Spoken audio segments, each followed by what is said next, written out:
All right, so today we are diving into the life of a man, a legend, really, Harry Belafonte. I mean, everyone knows him, the Banana Boat song. Oh, absolutely. Although I'd bet most people haven't heard this. His 1956 album Calypso was the very first by a solo artist to sell over 1 million copies in a year. A whole year. Whoa, that's incredible. See, that's why we're doing this deep dive. We're going way beyond just Deo. This is about Harry Belafonte, the singer, the actor, the activist. Mhm. We're really trying to understand how he brought Calypso to the world and the risks he took, risking his career even, for what he believed in. It's a fascinating story, and luckily we've got some great sources to dig into. We've got Wikipedia articles on both Belafonte himself and Jump in the Line, plus some really interesting liner notes from his album Jump Up Calypso. Yeah, those liner notes are amazing. Real vintage stuff. But okay, let's back up for a sec. Everyone knows the Banana Boat song, but Belafonte's career, it was so much more than just one song. We're talking Broadway, Hollywood. Yeah. He even sang with the Muppets. And did it all incredibly well.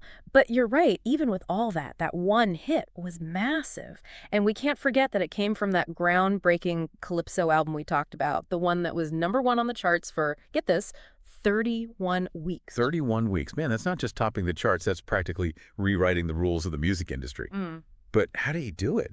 What was his strategy to pull off such a massive breakthrough? Well, you got to remember, this is the 1950s, Calypso music. That wasn't exactly mainstream. He was creating a trend, not just riding one. And he was a smart guy, a real savvy businessman, but he was also really intentional about the music he performed, the music he put his name on. Okay, that makes sense. So it was about more than just chasing a quick buck. But I read somewhere that he wasn't totally comfortable with being called the King of Calypso. Yeah, and that wasn't just him being modest. Belafonte knew, I mean, he really understood, that his success came from bringing Calypso to a much wider, and let's be honest, a much wider audience. He wasn't out there competing in, like, those traditional Calypso monarch competitions. He didn't want to claim a title that, in his mind, wasn't really his to claim. That's really interesting. There's a real sense of respect for the culture there, not wanting to overstep, you know? So we've got these million-selling albums, a career-spanning genres, but I want to know, how did his upbringing, his childhood, shape the man behind the music? Man, that's where things get really interesting. Born in Harlem, spent part of his childhood in Jamaica.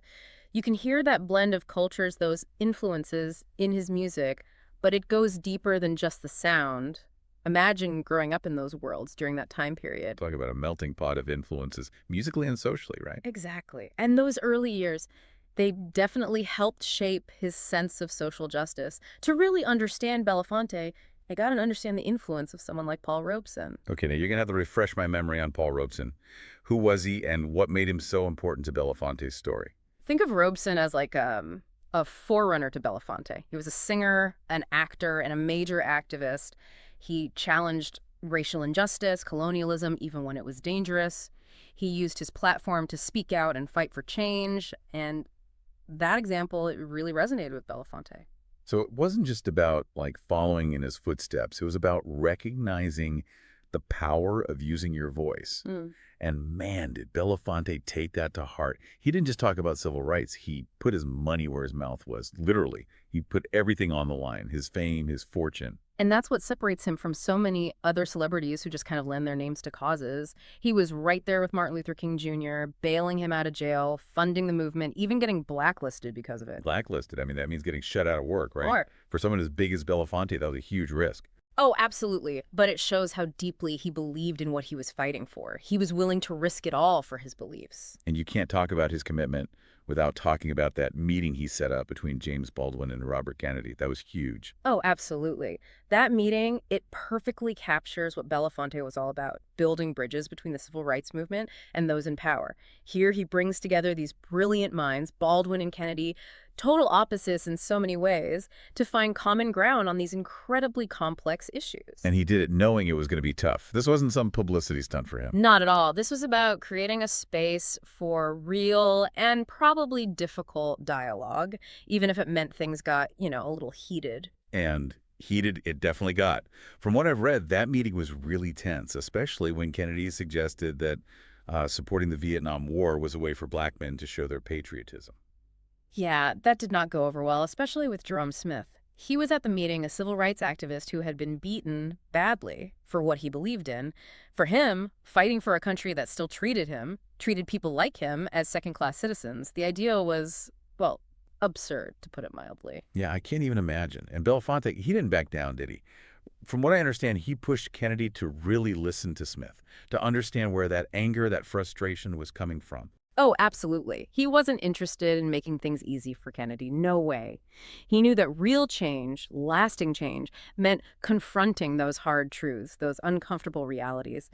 But hey, let's switch gears for a second. You mentioned earlier those Jump Up Calypso liner notes, something about his creative process. Oh man, those liner notes are gold. Yeah. He talks about spending hours, literally hours, rewriting traditional Calypso songs, rearranging them.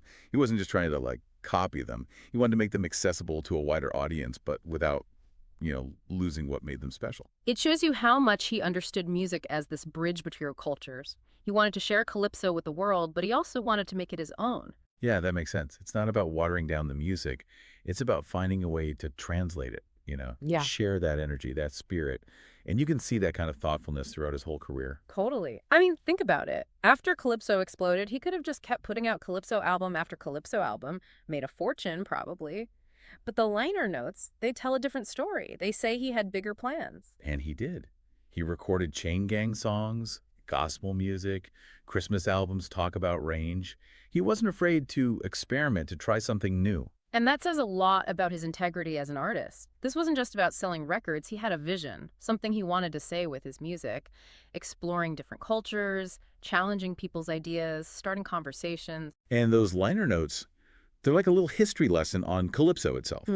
He talks about growing up in the West Indies, hearing the news, the gossip even, being sung on the street corners. Calypso was like social media back then. It's wild how music can do that, reflect what's going on in the world. Calypso, with its roots in storytelling and satire, it was a way to spread information, to speak truth to power, to connect with your community. And speaking of connecting, he also talks about the steel drum, that classic Caribbean sound. I love how he talks about its origins, how it came about after traditional drumming was banned after World War II. Talk about making something out of nothing.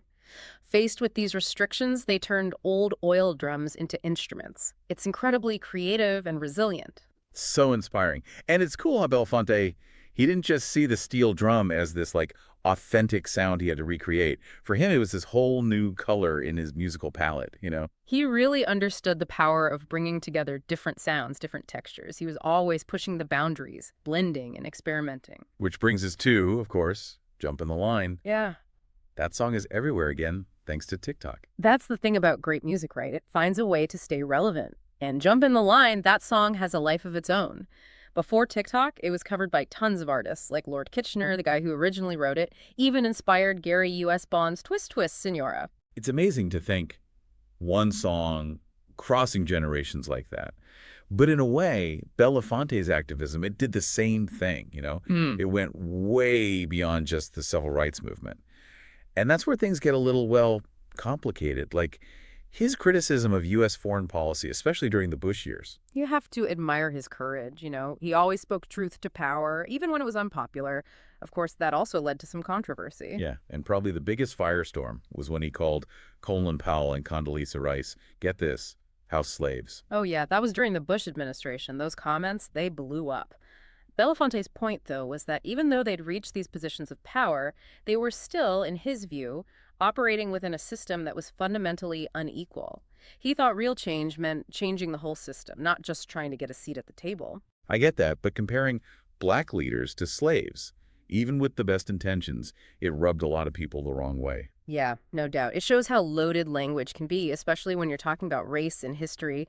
Even within activism, there's this whole other level of complexity when it comes to representation and how we talk about power. It's a tough conversation. And then there's his support for Hugo Chavez, which, well, Chavez was a pretty controversial figure himself. Right, but for Belafonte, social justice was a global issue. He saw connections between the fight for equality here in the U.S. and what was happening in Latin America.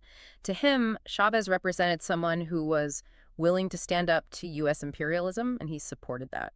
So even though it made some people uncomfortable, he was sticking to his principles. And you see that throughout his life, right? Whether it was civil rights, foreign policy, he never backed down from what he believed in. Exactly. And his activism went way beyond those big issues, too. He was out there fighting hunger with UNICEF, raising awareness about AIDS, prostate cancer, even being a grand marshal in a pride parade. Wow, that's amazing. He never stopped fighting for a better world, did he? From global issues to stuff right here at home, he saw it all as connected. Like deep down, he believed in the worth of every single person. Absolutely. And he lived by it. Like in 1999, he went to Cuba, even met with Fidel Castro. Castro, what did they even talk about? Yeah. Hip hop, of all things. Belafonte, he saw the power of hip hop, how it gave a voice to people who are often ignored, especially young people. To him, it was a global language, a way to share your experiences, your hopes. That's wild.